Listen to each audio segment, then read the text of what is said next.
न्यायपालिका देश का वो स्तंभ है जो न्याय और ईमानदारी की नींव पर टिका है। लेकिन जब इस नींव पर सवाल उठते हैं तो पूरा देश हिल जाता है।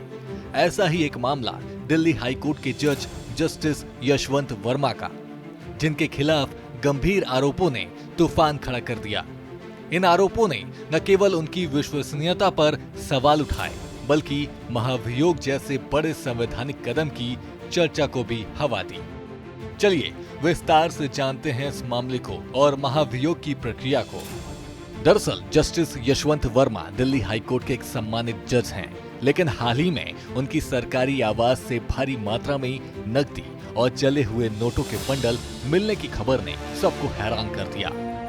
इन गंभीर आरोपों के बाद सुप्रीम कोर्ट ने तुरंत कार्रवाई की और उन्हें अस्थायी रूप से न्यायिक कार्यों से हटा दिया। साथ ही उनका तबादला इलाहाबाद हाई कोर्ट करने की सिफारिश की गई। इस घटना ने न केवल उनकी निष्पक्षता पर सवाल उठाए, बल्कि न्यायपालिका में जवाबदेही की जरूरत को भी उजागर किया।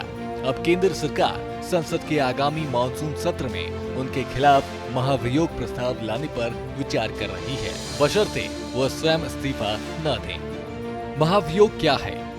महाभियोग एक संवैधानिक प्रक्रिया है जिसके जरिए भारत में राष्ट्रपति, सुप्रीम कोर्ट या हाई कोर्ट के जज जैसे उच्च पदों पर बैठे लोगों को हटाया जा सकता है।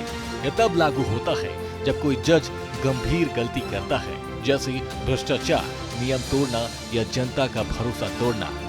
हमारे संविधान के अनुच्छेद 61, 124(4), 124(5), 217 और 218 में इस प्रक्रिया का स्पष्ट उल्लेख है।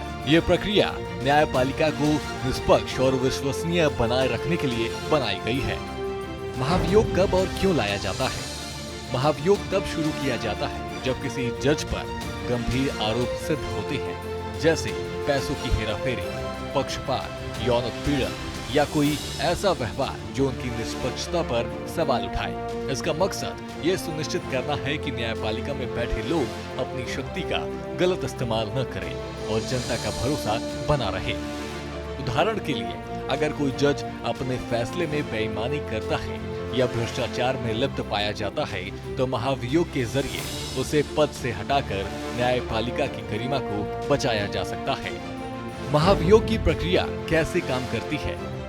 महाभियोग की प्रक्रिया शुरू करने के लिए पहले लोकसभा में कम से कम 100 सांसदों या राज्यसभा में 50 सांसदों के हस्ताक्षर वाला प्रस्ताव तैयार किया जाता है।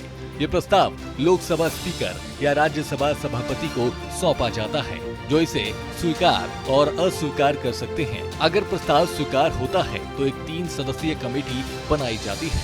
इस कमेटी में एक सुप्रीम कोर्ट का जज, एक हाई कोर्ट का चीफ जस्टिस और एक मशहूर वकील शामिल होते हैं। ये कमेटी आरोपों की गहराई से जांच करती है और अपनी रिपोर्ट संसद को देती है।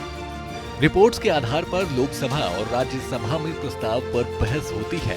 इसे पास होने के लिए दोनों सदनों में मौजूद और वोट देने वाले सांसदों की 2/3 बहुमत की जरूरत होती है। अगर प्रस्ताव पास हो जाता है तो राष्ट्रपति को जज को हटाने का आदेश देना होता है।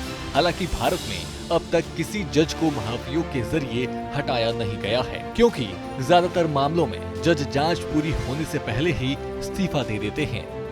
जस्टिस यशवंत वर्मा का मामला ये दिखाता है कि जजों को भी अपने कामों का हिसाब देना पड़ता है। महाभियोग की प्रक्रिया भले ही जटिल और लंबी हो, लेकिन ये न्यायपालिका में ईमानदारी और जनता के भरोसे को बनाए रखने का एक मजबूत तरीका है। ये हमारे संविधान की रक्षा और न्यायिक व्यवस्था को मजबूत करने के लिए बेहद जरूरी है। फिलहाल आपका इस पूरी खबर पर क्या कुछ कहना है, हमें कमेंट कर जरूर बताएं और देखते रहें सूर्या समाचार।